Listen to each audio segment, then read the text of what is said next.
A day in my life as a model. Hello mga ka-model! Maaga kaming bumiyahe ngayon ni Mama dahil maaga ang aming call time. Maaga kaming dumating sa venue kaya pa-cute muna. Opak, ganda yarn! Rehearsal time! Ito yung first time na suotin ko yung heels na regalo ni Mama at Papa nung nagdaang birthday ko. O, diba? Hindi halatang first time mag-sexy heels, 5 inches yan. After rehearsal, kumain muna kami at picture-picture muna sa mall bago bumalik sa venue. At ito na nga ang isa sa mga paborito ko tuwing may fashion show ako. O, ganda-gandahan! Habang naghihintay ng oras, nag-check-in muna kami ni Mama dahil panigurado late na kami matatapos. After check-in naman ay umaura-aura muna ako. Madami ding sikat na photographers na present sa event. Baka ma-discover tayo kaya aura lang.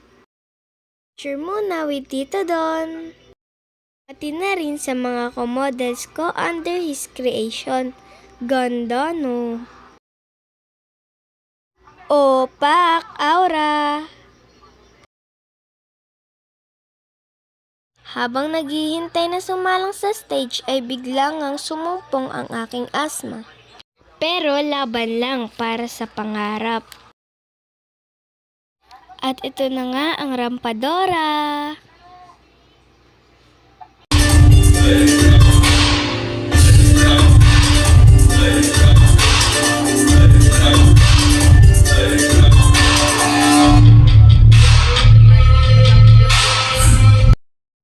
Ito yung mga pitik ng magagaling naming photographers.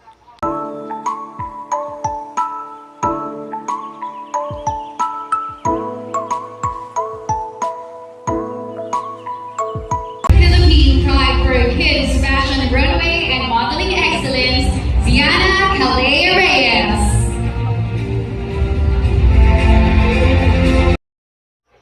Happy Kid Yarn!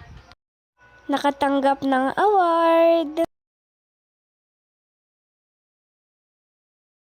Siyempre, picture-picture lang with Mama and Papa. Kabalik na kami ng kondo, yan, tlakda na ako. Bye-bye, see you on my next vlog.